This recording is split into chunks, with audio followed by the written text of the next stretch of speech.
Welcome along to the Make It Count podcast. My name is David. My name is Matt. And we are the Taylor Bros. Making it count this week, beauty. Yeah, beauty and joy always. So, Dove did some research. Yeah. Some global research, which we haven't been able to find any of the numbers behind, but they've got some headline figures that we thought were interesting enough to start a conversation. Yeah, so one of the headline figures was that 4% of women globally would feel comfortable calling themselves beautiful, Yes. which they said is up from in 2004 when they said 2% said the same. Either way, even though that's an increase by 100% in 20 years, it's still a very small amount of people. Yeah, but also, I mean, to be a bit critical of the numbers, were they talking to the same people? How many people were they talking to? Well, you know, that there's a lot of question marks that we couldn't see any of the figures behind the figures. And yet at the same time they said 3/4, about 72% of girls feel an incredible pressure to be beautiful, but they don't necessarily consider themselves beautiful, though they see beauty in their others. Yeah, so that was interesting. And there was another one you saw, wasn't there, about half of women would agree that they basically are their own worst beauty critic. And we can talk about maybe social media playing a role in that, but then we also know that that image of beauty in magazines for decades probably already. They've been doctoring or airbrushing certain parts, so there probably is an unrealistic view of what that is. Yeah. You told me something recently about bodybuilding, which surprised me. Yeah, so one of the things, if you were to get into bodybuilding, obviously Matt and I spend a lot of time in that world, you know, lifting heavy, 4 hours in the gym, maxing out. But they say one of the things you don't realise is that you are likely to suffer with body dysmorphia, i.e. an unrealistic perspective of your body, so that you see the flaws. So you could be in the fittest, most toned shape of your life, and yet be more dissatisfied with your body than ever before, because you see that small muscle group that doesn't look quite right or isn't as big as you'd want it to be. And so there's actually being big and strong and how you feel are not necessarily related. And I wonder if that's similar with beauty, that you might be beautiful by whatever we define that, and how you feel about that may not be the same. Yes, that's interesting. And we're in a culture where the inner feeling is held up to be paramount. It's held up to be the truth. And so we need to do what we need to do to the outside, the external. The bodybuilder maybe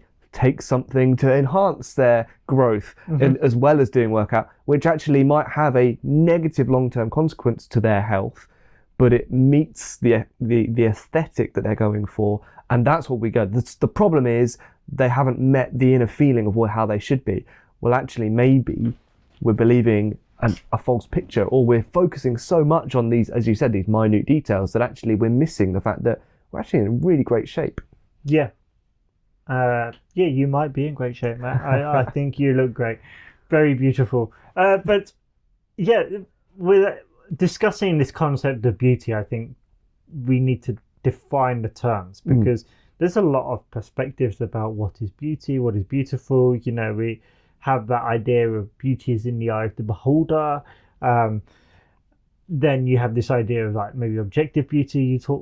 The Greeks, for example, they were obviously fascinated with perfect proportions. The golden ratio is commonly well known still, and there is genuinely, you know, in buildings and structures and even certain artworks or within nature, this ratio shows up and we find it aesthetically pleasing. So there is something there about the objectivity of that.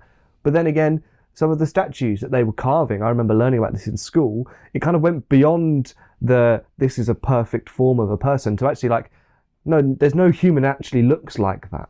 And yet that was held up to be the ideal, the divine ideal. Even then there was airbrushing of sorts, or chiseling. Air chiseling. So yeah, is beauty a purely aesthetic, visual thing? Or is it, you know, many people would say the most attractive thing or most beautiful thing in a person is confidence. Yeah, or maybe that self-confidence, not arrogance, but a confidence about who they are. Yeah, and is that But can that stand apart from those things? Is beauty an interweaving of those things? So I mean, that jives really interesting with what you were saying about the body dysmorphia of a bodybuilder, or perhaps, the Dove research focusing largely on girls and women, so maybe teenage girls. Someone who all their friends would say, oh yeah, they're really beautiful, or that bodybuilder, like, yeah, they're very handsome. And yet, because they have this picture of what they want to attain to and don't match it, they're not confident in themselves at all. And so actually it diminishes from their genuine beauty because they have a incorrect picture. And so that's maybe where we can tie it into making it count, because we all have stories and pictures in our heads of different concepts, of different ideas, beauty being one of them. And if we want to make it count, sometimes I think it's worth being a bit critiquing of those pictures we have in our head. Yes. So, I mean, for centuries in many cultures, skin color, for example, and it's a hot topic in many places still, but it was considered this high beauty to be very pale skinned, and because it's a sign of effectively wealth and privilege. You could be inside and not having to be outside in the fields where you would get tanned. But, since, for example, like Baywatch and everything, at some point in the 20th century, I think, the narrative kind of was, well, actually, no, if you were wealthy, you could go on these holidays to rich tropical places and get tanned. And so therefore the tanned look became more appealing to many people in the Western world. And that's interesting as well, because you go even further back in history, and the idea that you would be bigger was seen as beautiful because you had the privilege and the wealth to eat. Yeah, to eat rich foods. And a lot of food. And so it's interesting. I maybe I hadn't drawn those things out, but what we perceive to be beautiful is very closely linked to wealth. Wealth and status. Yeah, and power, maybe. Yeah. That is interesting.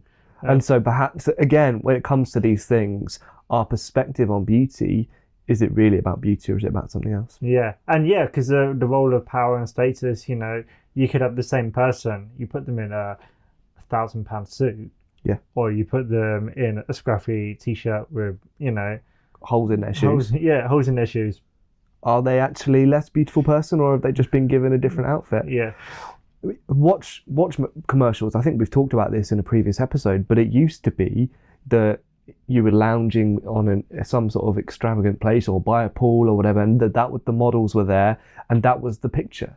You are luxuriant, you are rich, you are laid back. But more recently, and commonly you see it's the busy executive, or they're in the city rushing from place to place in an expensive car, and it's the prestige, the power that goes with those positions that they're trying to sell. So again, the connotations of the beauty, they're still maybe using the same models, the same chiseled physique, but actually the context they're putting them in and the story they're telling about what is the beauty, that is different. And I think maybe the biggest thing is that when we are self-focused, we really put ourselves in a bind. And I think there's a lot of things around mental health that focusing on self makes it worse. We spiral down. Yes. And other such things. And so whether it's, your bodybuilder who's trying to get stronger, actually they're so focused on their self that they've got a small life in a way, but also they can't help but see those flaws. Maybe with women, if they're so focused on their own physical beauty, yes, that's going to be problematic. And actually that maybe touches on why we find that sort of self-assurance or self-confidence quite attractive, whether you're a male or a female, that actually it's something about, they're not that worried about themselves. They're able to think about something beyond themselves, and that being quite a beautiful thing in its own way. I remember hearing a story about Mother Teresa, and one of the other sort of nuns that worked in the place where she was, and someone visited, and they noticed how mangled up Mother Teresa's feet were. It was like pretty gnarly, and they said, "Well, why is that?" Basically, they just lived off donated shoes, right? And so she would always pick the worst pair of shoes for herself, so that others could get the better shoes. And it reminds me of that verse within the Bible that talks about how beautiful are the feet of those who bring good news. And there is a completely different perspective on beauty. It's a life lived, as you said, not focused on self, not focused on bettering my own perspective or making my own thing the best. But it's like going, no, I will take the worst of what's available. It will mess up my feet, but the beauty is I'm giving someone else something better. And I think that is a different perspective on what beautiful feet might look like, for example. And that's why I suppose we started off this conversation talking about some Dove research, and maybe both of us a bit skeptical, maybe even a bit cynical, because Dove are a part of that advertising industry which sort of says, you're not beautiful, but here, have my product. Yes, and that will make use our you beautiful. shampoo, use our soap, use our deodorant, use our products, our beauty products, and you'll feel better. And it's like, ultimately, I think beauty, there's a subjective and probably an objective perspective of it, but also a lot of it is about how we perceive ourselves, and no product really can change that. It might patch that, it might lend credence to that, if depending on what your values and what your perspective is, it isn't going to change that. And I think for me, no matter how beautiful you are in terms of the external definition in your early phase of life, we live in that early first half of life culture, that actually everybody's going to fade. And we've all seen the celebrities that go a little bit too far with the surgeries, and they don't look beautiful anymore. They might be, and the beauty that I want to cultivate is maybe more of an inner beauty, the character, how I'm showing up, that confidence, but not just confidence, generosity and all of those things that won't fade as I grow older. Hopefully they will continue to grow and go beyond myself. Very good. Nice word there, Matt. So that's us for this week. Making it count by being beautiful. Go and be beautiful, people.